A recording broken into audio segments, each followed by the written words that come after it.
Hello बच्चों, welcome my YouTube channel BD classes. आपका हमारे चैनल पर स्वागत है बच्चों।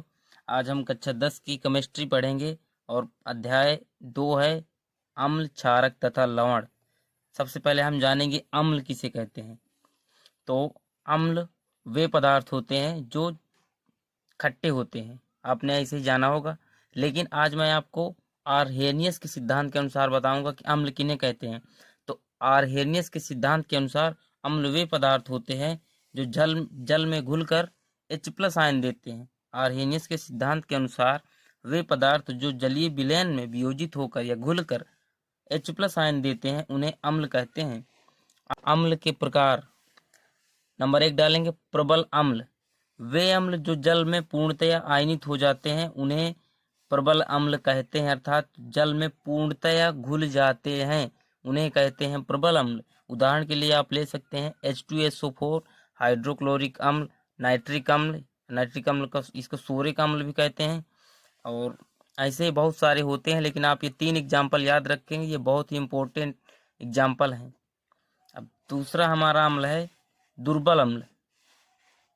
वे अम्ल जो जल में पूर्णतः आयनित नहीं होते, अर्थात जो पूर्णतः जल में विघटित नहीं होते, उन्हें दुर्बल अम्ल कहते हैं।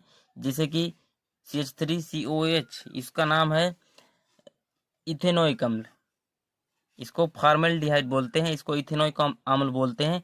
ये चींटी के डंक में पाया जाता है, इसको फार्मिक अम्ल भी बोलते हैं। ठीक है। और हमारा अगला टॉपिक है अम्ल की प्रबलता का क्रम। अब हम जानेंगे कि अम्ल सबसे अधिक कौन सा अम्लीय होता है। तो सबसे अधिक अम्लीय होता है हाइड्रोक्लोरिक अम्ल, फिर उसके बाद नाइट्रिक अम्ल, इसको सोरिक अम्ल भी बोलते हैं। आप इसका नाम जरूर याद रखेंगे, नाइट्रिक अम्ल, और इसको सामान्य भाषा में सोरिक अम्ल भी कहते हैं। और H2SO4, इसको सल्फ्यूरिक अम्ल बोलते हैं, जो बैटरियों में पाया जाता है, और इसे बोलते हैं फार्मिक अम्ल। ये हाइड्रोजन साइनाइड है, यहाँ पर लिखा है हाइड्रोजन साइनाइड। ठीक है बच्चों, तो हम अब चलते हैं अगले टॉपिक की तरफ, जो है अम्लों के भौतिक गुण। हम अम्लों के भौतिक गुणों के बारे में जानेंगे। तो ये स्वाद में खट्टे होते हैं तथा जल में विलेय होते हैं। ये नीले लिटमस पेपर को लाल कर देते हैं। आप ये कैसे याद रखेंगे कि अम्ल लाल लिटमस को नीला करता है या नीले लिटमस को लाल करता है। तो आपको मैं एक ट्रिक बताऊं, आप याद रखेंगे अनिल। अनिल आ से अम्ल, ना से नीला, ला से लाल, यानी कि अम्ल नीले लिटमस पेपर को लाल कर देता है। अम्ल नीले लिटमस पेपर को लाल कर देता है, ये ट्रिक है। आप इससे याद रखेंगे तो आपको याद हो जाएगा। तो चलिए बच्चों, चलते हैं हम अपने नेक्स्ट टॉपिक की तरफ। तो बच्चों, हमारा अगला टॉपिक है अम्लों के रासायनिक गुण। अब हम अम्लों के रासायनिक गुणों के बारे में जानेंगे। सबसे पहले तो हम अम्लों की धातुओं से क्रिया कराएंगे। जब धातुओं की क्रिया कराते हैं तो हमारे पास सबसे पहले आप धातुओं के साथ जैसे क्रिया कराएंगे, धातुओं से जब क्रिया कराएंगे तो हाइड्रोजन गैस मुक्त होगी। जब हम किसी धातु की अम्ल के साथ अब क्रिया कराते हैं तो हाइड्रोजन गैस जो होती है वो मुक्त हो जाती है और लवण का निर्माण होता है। आपको ये सूत्र याद रखना है और आप इसकी अभिक्रियाएं ऑटोमेटिक याद कर लेंगे। सबसे पहले हम किसके साथ कराएंगे? जिंक के साथ। SO4 के साथ कराएंगे तो हाइड्रोजन गैस यहाँ से निकाल देंगे। जब हाइड्रोजन गैस यहाँ से निकलेगी तो बाकी बचेगा क्या? ये हाइड्रोजन गैस यहाँ से H2 निकल गई है, तो ये क्या बचेगा? जिंक। यहाँ पर देखिए आप, जब जिंक की अभिक्रिया हमने H2SO4 के साथ कराया तो क्या बनेगा? हम पहले हाइड्रोजन गैस निकाल देनी है बाहर। अब जो बच जाएगा ये हमने निकाल दिया। अब ये क्या बचा? Zinc sulphate. प्लस लगाकर यहाँ पर लिख देंगे जिंक और ये सल्फेट, तो ये क्या बन जाएगा हमारा? Zinc sulphate. ये हाइड्रोजन गैस है हमारी, हाइड्रोजन गैस मुक्त हो गई हमारी। दूसरा गुण है हमारा धातु कार्बोनेटों से अभिक्रिया।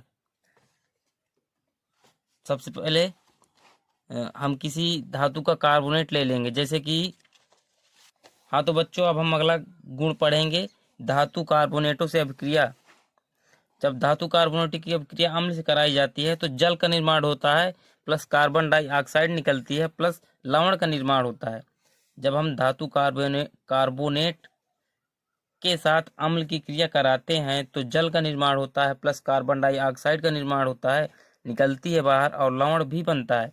तो जब हम कैल्शियम के कार्बोनेट के साथ अभिक्रिया कराएंगे तो सबसे पहले यहाँ से हमको जल निकाल देना है। तो एक एच यहाँ है, एक एच और 2O, सबसे H2O जल निकाल देना है, फिर प्लस कार्बन डाइऑक्साइड, ये तो फिक्स है ना, इनके सूत्र तो आपको आते हैं।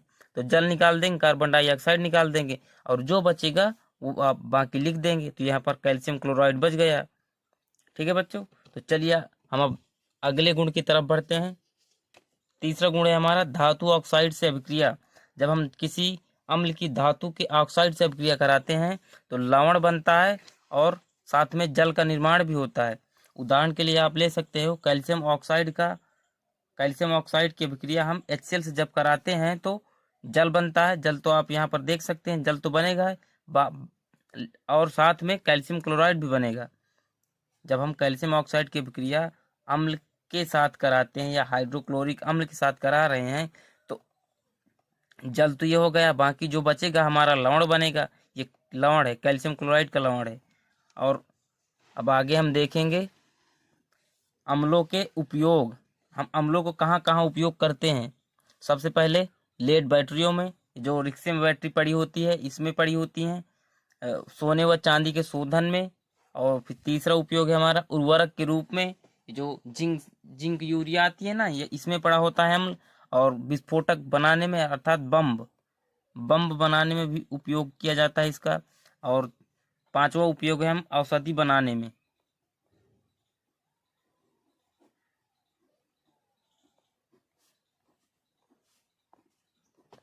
हाँ तो चलिए बच्चों, मिलते हैं अगले वीडियो में, तब तक के लिए बाय।